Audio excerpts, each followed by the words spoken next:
اسلام کی تاریخ میں اگر کسی عورت کو سخاوت، محبت اور قربانی کی علامت کہا جائے تو وہ بلا شبہ حضرت خدیجہ بنت خویلد رضی اللہ عنہا ہیں۔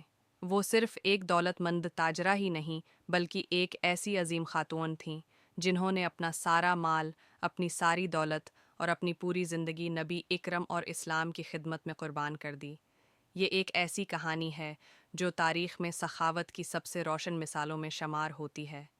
یہ صرف دولت کی فراوانی کی نہیں بلکہ ایمان، محبت اور بے لوث قربانی کی داستان ہے۔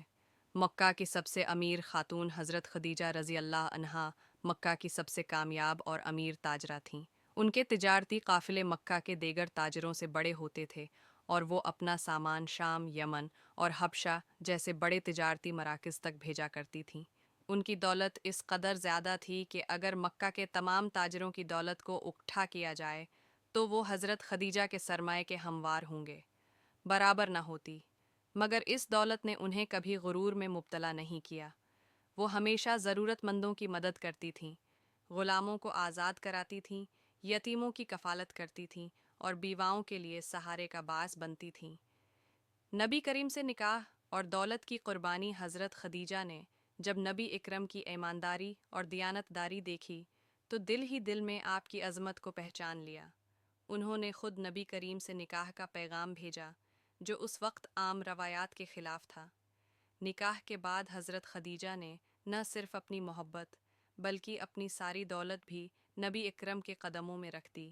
جب نبی کریم پر وحی نازل ہوئی اور آپ نے اپنی نبوت کا اعلان کیا تو حضرت خدیجہ وہ پہلی شخصیت تھیں جنہوں نے ہدایت دی، آپ پر سب سے پہلے ایمان لایا اور ایمان لانے کے ساتھ ہی انہوں نے اپنی دولت کو اسلام کی اشاعت اور کمزور مسلمانوں کی مدد کے لیے وقف کر دیا۔ سخاوت کا پہلا جب بڑا نبی کریم مظاہرہ نے جب اسلام کی نبی کریم دعوت نے دینی شروع کی تو قریش کے سردار آپ کے خلاف ہو گئے۔ جو بھی اسلام قبول کرتا اسے ظلم و ستم کا نشانہ بنایا جاتا۔ کئی صحابہ کرام، خاص طور پر غلام اور غریب لوگ، کفار کے ظلم کا شکار ہو رہے تھے۔ حضرت خدیجہ نے ان تمام مظلوموں کی مدد کے لیے اپنا مال کھول دیا۔ انہوں نے حضرت بلال حبشی رضی اللہ عنہ جیسے کئی غلاموں کو خریدا اور انہیں آزاد کر دیا تاکہ وہ اسلام کی روشنی میں سکون کا سانس لے سکیں۔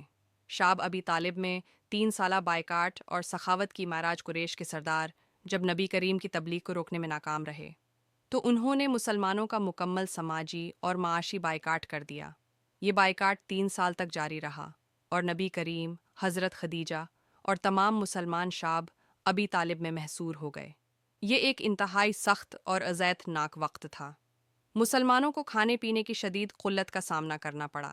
بچے بھوک سے بلبلاتے، مائیں اپنے بچوں کو دودھ پلانے کے لیے بے بس ہوتے ہیں اور کئی لوگ بھوک کی شدت سے جان دینے کے قریب پہنچ جاتے تھا جب حضرت خدیجہ نے اپنی ساری دولت اسلام کے لیے قربان کر دی۔ انہوں نے قریش کے کچھ نرم دل لوگوں کے ذریعے مسلمانوں کے لیے خفیہ طور پر کھانے کا انتظام کیا۔ انہوں نے اپنا تمام سونا، چاندی اور تجارتی سامان بیچ کر مسلمانوں کے لیے کھجوریں اور پانی کا انتظام کیا۔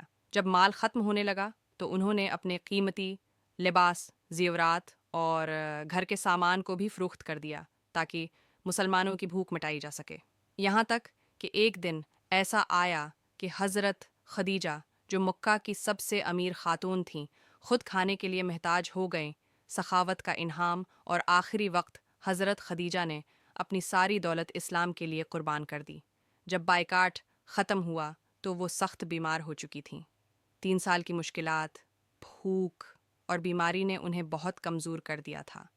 ایک دن جب نبی کریم ان کے پاس بیٹھے تھے، حضرت جبرائیل علیہ السلام نازل ہوئے اور کہا، اے محمد، اللہ تعالی نے حضرت خدیجہ کے لیے جنت میں ایک خوبصورت محل تیار کیا ہے جہاں کوئی تکلیف اور کوئی غم نہیں ہوگا عطا کیا۔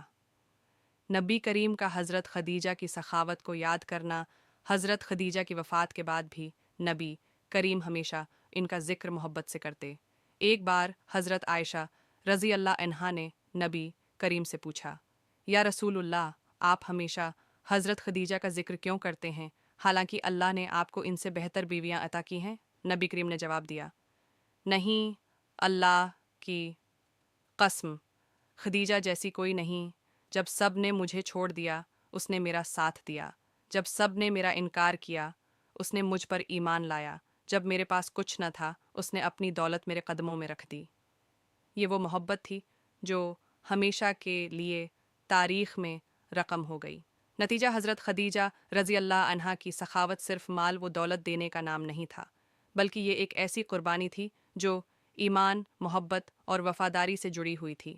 انہوں نے ہمیں سکھایا کہ اصل دولت وہ نہیں جو ہاتھ میں ہو، بلکہ وہ ہے جو دل سے دوسروں کے لیے خرچ کی جائے۔